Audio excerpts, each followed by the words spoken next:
पाकिस्तान मुर्दाबाद, पाकिस्तान मुर्दाबाद, भारत जिंदाबाद, भारत जिंदाबाद।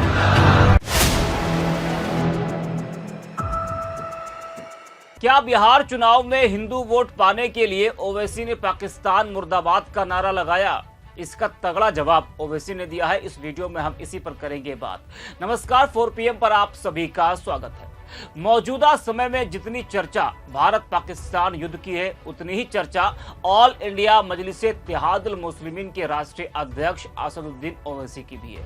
ओवैसी का परिवर्तन देख उनके विरोधियों की सोच में भी परिवर्तन आ गया है। जिस तरह से वो पाकिस्तान को हर रोज धोने का काम कर रहे हैं, उससे वो देश के हीरो बनते जा रहे हैं। विपक्ष पाकिस्तान को सबक सिखाने तक की बात करता है, ओवैसी पाकिस्तान की बर्बादी की बात करते हैं और यही उन्हें पूरे विपक्ष से अलग बना रहा है। पहलगाम हमले के बाद ओवैसी के कई बयान तो बीजेपी नेताओं से भी कठोर और दो टूक है। और ऐसा नहीं कि पहलगाम आतंकी हमले के बाद सिर्फ असदुद्दीन ओवैसी ही पाकिस्तान को धो रहे हैं, बल्कि उनके जो छोटे भाई हैं अकबरुद्दीन ओवैसी, वो भी लगातार पाकिस्तान पर हमलावर हैं।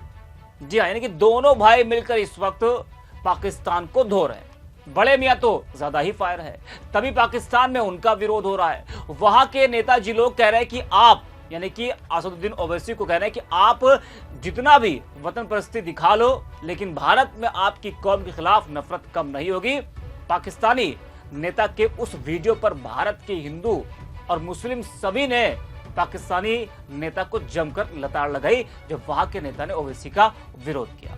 जी हाँ, हाल ही में असदुद्दीन ओवैसी बिहार की एक रैली को संबोधित कर रहे थे और उस दौरान वो पूरी तरह से बदले हुए नजर आए। सर पर तिरंगे की पगड़ी और जुबान पर देशभक्ति।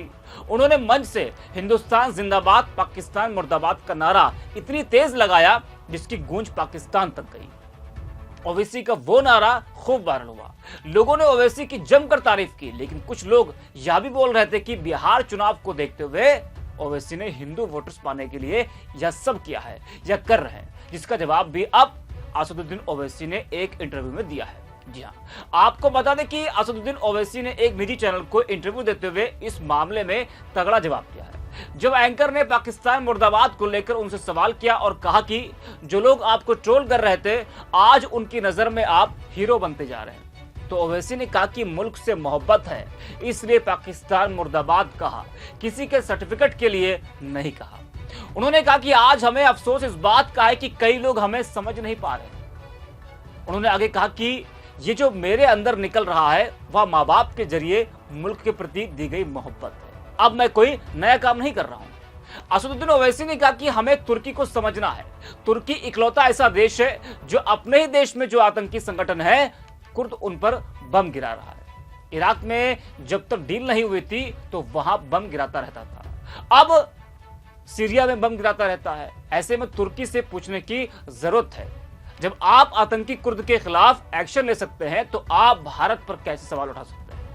पहलगाम हमले के बाद ओवैसी ने आतंकवादियों की तुलना कुत्तों से की थी। ओवैसी ने इंटरव्यू में कहा कि यह मुल्क रहेगा तभी तो हम रहेंगे।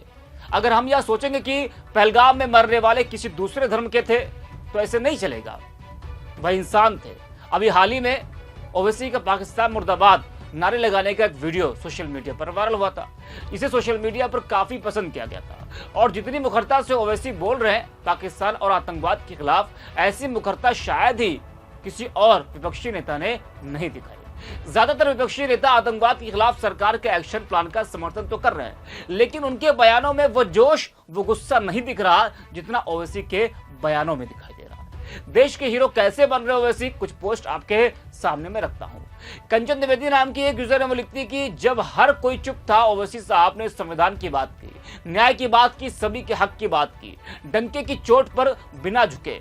आज की राजनीति में जहां बोलने वाले बिक चुके हैं, वहां उनका खड़ा होना एक मिसाल है। वहीं भावेश यादव लिखते हैं कि असदुद्दीन ओवैसी साहब ने देश हित में आवाज लगाई, किसी भी विपक्षी पार्टी ने भारत माता की जय नहीं कहा और पाकिस्तान को लताड़ नहीं पिलाई सही से। सिर्फ ओवैसी साहब ही अकेले मैदान में पाकिस्तान को ललकारते रहे हैं। ओवैसी साहब, आप हमारी पहली पसंद के बहादुर नेता बन गए। सनातनी निखिल लिखते हैं कि मेरी सोच में 2 लोगों के लिए बहुत बड़ा परिवर्तन आया है। मैं पहले ओवैसी को पसंद नहीं करता था, मगर पिछले 10 दिनों के घटनाक्रम ने मुझे उनका फैन बना दिया है। मैं पहले अमिताभ बच्चन को अच्छा समझता था, मगर पिछले 10 दिनों में उनकी पोस्ट देखकर मेरे ख्याल पहले जैसे बिल्कुल भी नहीं रहे। तो किस तरह से असदुद्दीन ओवैसी देश के हीरो बनते जा रहे हैं, वो आपको मैंने इस वीडियो में दिखाया और बताया। अब जो लोग बिहार चुनाव से इसको जोड़ रहे हैं, तो उसका जवाब तो ओवैसी ने दे दिया। उन्होंने कहा कि उनको मुल्क से मोहब्बत है और देश पर कोई बात आएगी तो वो ऐसी ही मुखरता से बोलेंगे। तो इस वीडियो में इतना ही। अब देखते रहिए 4PM।